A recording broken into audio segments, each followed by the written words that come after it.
we want the people to be educated, to learn, and this is the whole idea.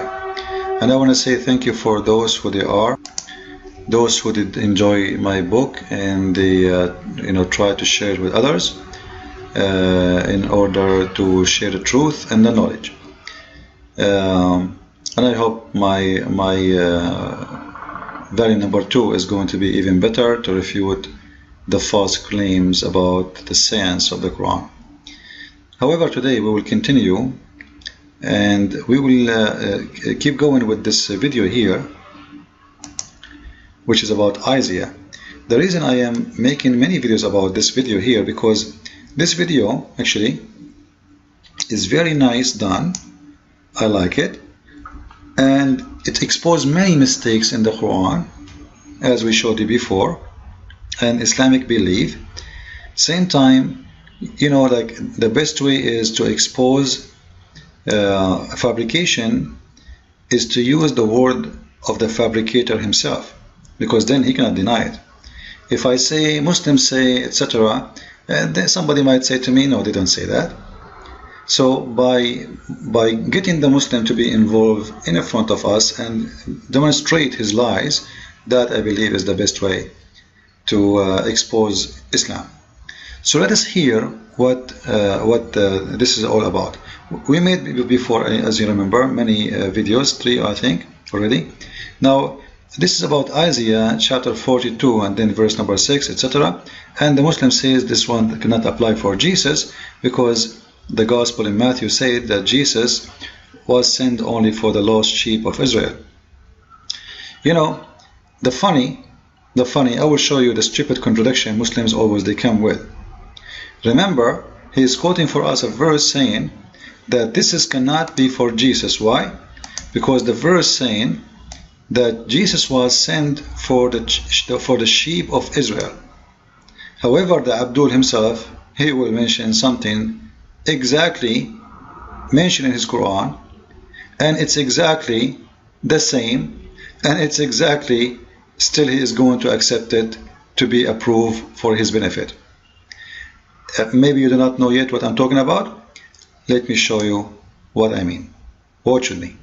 In Isaiah, God further states that he will lead the blind by ways they have not known.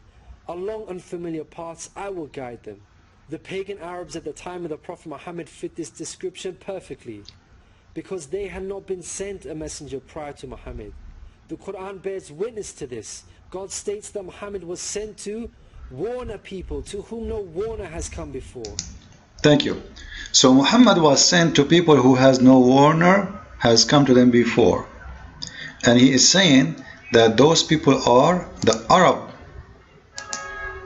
Remember, it's not me who mentioned that. It is the Abdul who made this video, right? So he was sent to the Arab, and those Arab, they have no warner before. That's wonderful. And imagine that he just rejected Jesus to be the one, his message will go to everybody, all mankind, because it says in Matthew that Jesus was sent to the children of Israel. Alright? But yet he just told us that Muhammad was sent only to the Arab. And specifically the pagan Arab, not all the Arab. Because there's Arab Christians, Muhammad, he is not sent to them. Because it says in here, warn the people who has or who has no warner come before. So he cannot be a warner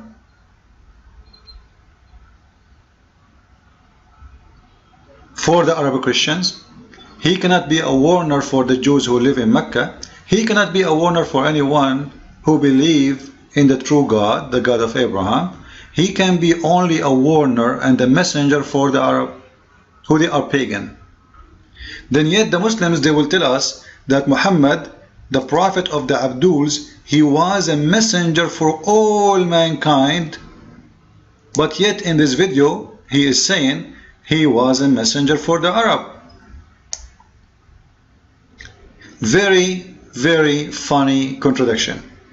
However, this contradiction does not stop here, because this is a very clear contradiction for all the teaching of Islam.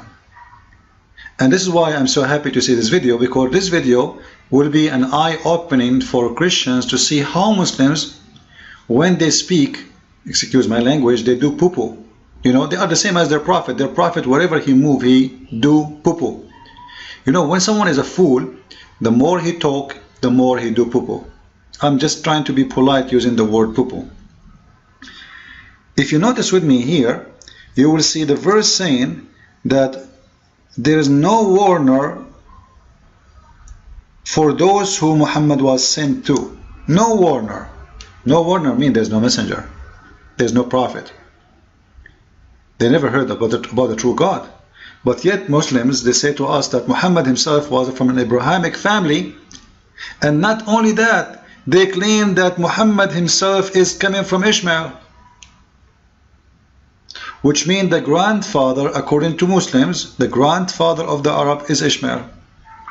Not only that, the disaster continue, because if he's talking here about the city of Mecca and the people of Mecca and the Arab people who live in Mecca, because remember Muhammad, he is from Mecca, when he said that those people, they do not know God and they are pagan and they have no warner before, that is a clear contradiction for the following verses in the Quran.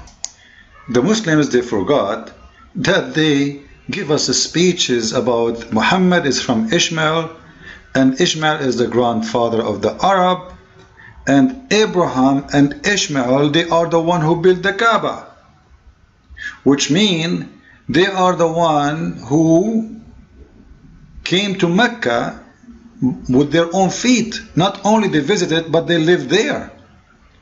Not only they live there, they are the one who first Muslims ever built the Kaaba, which is very funny and we don't agree with, right? Because why someone want to leave a green land? You know, Iraq have two big rivers, right? When people like go for immigration or migration from place to place, especially in old days, and even until now, you know, even Mecca is called the land of Mecca, which means for life, for water. It's the city of death. So the Quran states in chapter 2 verse 1 to 5 that Abraham and Ishmael, they are the one who purify the house of Allah. And not only that, Abraham and Ishmael, they are the one who built the house. They are the one who put the foundation and built the house of the Kaaba. So how the Muslims, they say to us, as we saw in the video, that Muhammad was the first messenger or warner who came for the pagan Arab? That is a clear contradiction, obviously. And this is a contradiction for this verse, which is 32 verse number 3. So this video actually show you clear contradiction with the Quran itself, contradicting the Quran itself, and contradicting the stories of Muslims, which it says that Muhammad is from the Arab, Ishmael is the father of the Arab, and all this fabrication, and Abraham is the one who built the Kaaba, and Ishmael, he built it with him.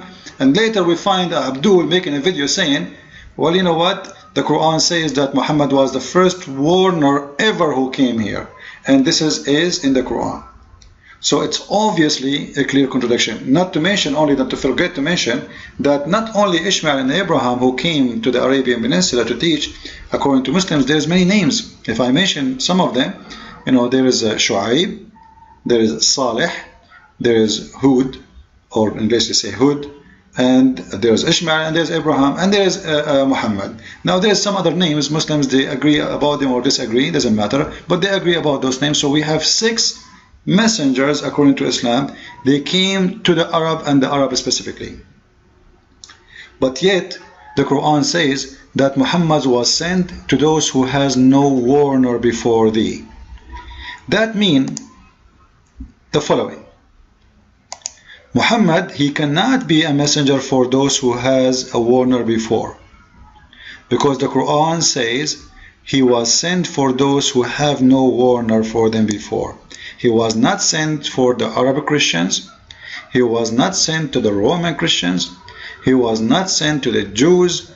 He was not sent to anyone who knows God. He sent only for those who do not believe in the true God, which is not the people of the book as the Quran called them. People of the book in the Quran are the Christian and the Jews specifically. So Muhammad, he cannot be a messenger for all mankind. This is number 1. Number 2, Muhammad was sent only for a specific group. He is the one who they are unlearned about God, which means he cannot and he should not accept the Christians to accept Islam, because that is a stupid request. For Allah, he said to him, I send you only for those who has no warner come before thee. And as all of us we know, Muslims admit that there was many Christians in Mecca, and even they claim that Khadija was a Christian, the first wife of Muhammad, which is not. I don't believe in that. However, this is what they say. So there is many Christians and there is many Jews, and Muhammad story doesn't fit at all. It's a contradiction for the story of Ishmael, that he is from Ishmael. Ishmael, he came to Mecca. Ishmael, he warned people of Mecca. Abraham, he warned people of Mecca. And then the Quran says to us that the first ever who warned people of Mecca was Muhammad. And he was the first one to be the warner. So simply, it's a contradiction of fabrication, and the fabrication always get exposed. But what is amazing in this story, that Muhammad himself, how he became a prophet. You see, when someone he is a messenger, you know, he go, let us say, by stages to be a messenger. Like, first you have to come to becoming at least from a believing background, or suddenly something happened to you, and then you became a believer. But Muhammad, in no stage in the Quran, he appeared to be a person who believed. It says in the Quran, in chapter 42, verse number 52, that we inspire thee, Muhammad, a spirit of our command. Thou knowest not what scripture was, nor what the faith. So Muhammad do not know what? Muhammad do not know what faith, and he know nothing about the scriptures. What scriptures? Which mean even the scriptures of the Jews and the Christians. Because remember, the Quran called the people of the book because they have a book, because they have scriptures. We are not called and learned in the Quran for a very simple reason, because we are learned and we have the scriptures. So Muhammad do not know what the scriptures, and the most important, he do not even have faith in the true God. So Muhammad was pagan. So how you inspire to a pagan to be a prophet when he is a pagan? How a pagan became a prophet? You see, this guy, he don't even have God yet. He don't have faith. He do not know scriptures. He know nothing about God, and suddenly he became a prophet. And Allah is inspiring a man who is illiterate about God, about the command of God, and he don't even have faith, which is very important. Like, you know what? Some, they might do not know about God much, or maybe they have wrong belief, but they believe in God. But this guy even do not believe in God. And that is expose the hypocrisy of Muslim when they say that Muhammad was an Abrahamic from the beginning, and his family was Abrahamic, because none of them was Abrahamic. All his families never believe in God. And even his father is not even his father, because the name Abdullah is a fabrication. How the grandfather of Muhammad, he don't believe in God, and the father of Muhammad do not believe in God, and yet they call this the father of Muhammad the slave of Allah, when they don't believe in Allah. So none of them was Abrahamic, and this is why I explain why Muhammad himself is not Abrahamic. And that exposed the idea that Abraham, he came to Mecca, and people of Mecca, most of them, they were committing shirk. Shirk mean, by the way, it doesn't mean that they are people who worship idols. It means they worship idols with God. Follow with me with more videos. Thank you for watching it. God bless you.